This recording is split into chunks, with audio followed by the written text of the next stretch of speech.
Hello, my name is Tiaira Nowlin, and this is On Point. More than 60 years ago, the Holocaust ended. During the years of the Nazi regime, more than 6 million Jews were murdered. Joining me today is Regina Hirsch, a Holocaust survivor who has devoted most of her life to educating people about her experience. Welcome. Thank you. So, Nazi Germany invaded Poland in 1939 when you were 12 years old. Can you tell me about that experience? Sure. September 1st, Nazi Germany invaded Poland. Within 5 days, they crossed the border actually without any shooting or anything. Within 5 days, they marched. I come from Lodz, second largest city in Poland. 600,000 population, 168,000 Jews, and 15 to 20% Germans. The Germans before the war were our friends. They were the most beautiful, wonderful people. The minute Hitler came in to Poland, to Lodz, our life as Jewish children changed right there as Jews. There was no walking between 5 p.m. and 5 a.m. There was no food to be gotten. Everybody had to give away jewelry, radios, bicycles, whatever you had to give it to the Germans. We had to wear a white armband with a David star on it, but it was not visible. So we had to start wearing a yellow star, one in the front and one in the back. And this was punishable by death if you did not have this on. No more school for Jewish children, no parks. Our life changed so drastically. Any German had a right to come into your house and take away all your possessions and kill you, and no questions were asked. I come from a large family. We were 9 siblings, and we are luckier than thousands upon thousands of Jewish families. Not one survived, and the world will never know that they ever existed. So you were ultimately put into a ghetto? No, after a while, one night came out an order from the Germans, or the Jewish population has to move to the ghetto, the worst part of town. Area for 40,000 came in 168,000. We were lucky. My parents had 50 American dollars, and they went to a Polish family and the Polish family gave him that room. And that was the luckiest thing ever, because later on, 2-3 families with 6 to 8 children moved in one room. There was no water and there was no electricity. And the outhouse was outside, winters unbelievable, and no food.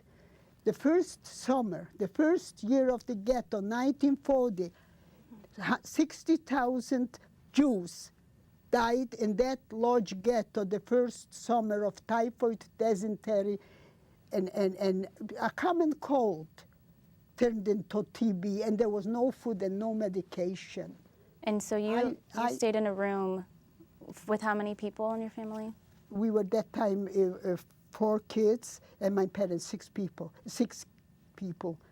We had 3 beds. My oldest siblings crossed the border to Russia, and one was shot there, and one died there, and one came back.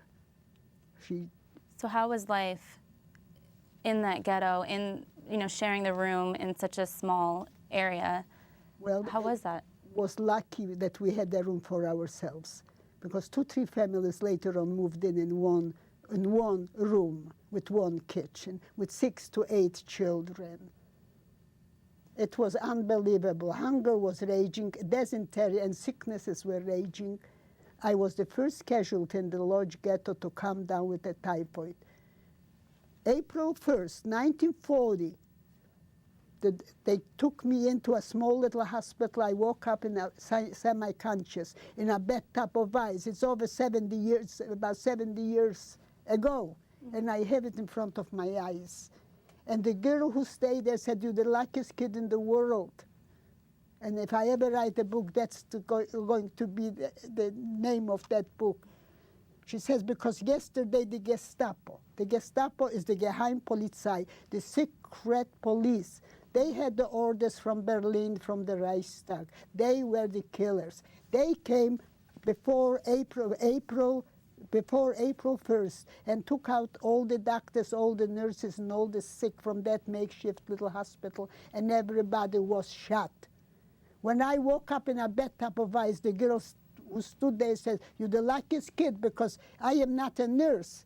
But they said they're bringing a child sick, in semi-conscious, to put it in a bathtub of ice. They shaved off my hair, the first thing. Took me months to get well. People were dying all over the place. Took me 6 months to learn how to walk. There was no food in that ghetto. It was unbelievable, the first summer of 1940. And did you work while you were in the ghetto? Later on, yeah, of course. You didn't work. You see, we Jews are survivors. No matter what they do to us over the centuries, we survive. They went to the Germans and asked, we will work for them. They should send in food.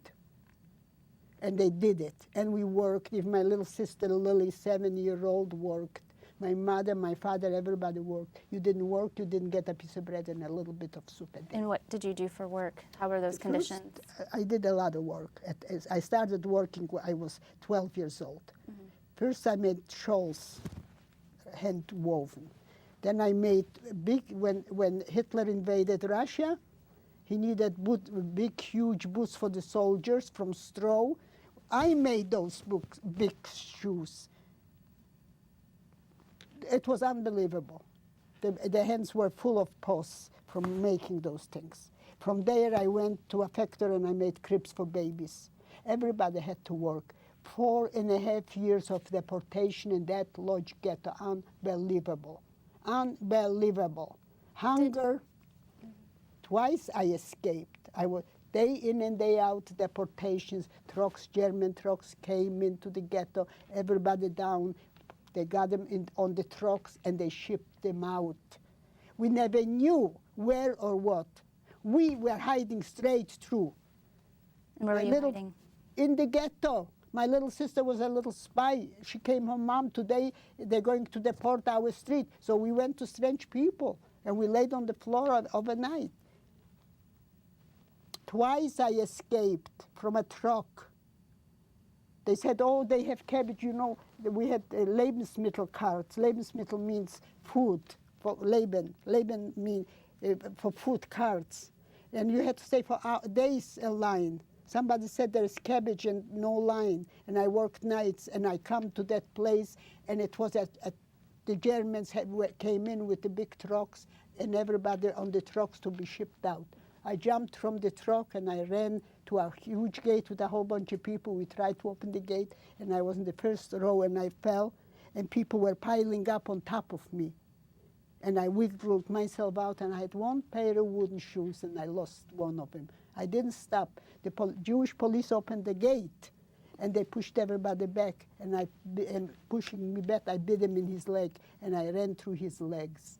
And I was laying in a basement there till late at night.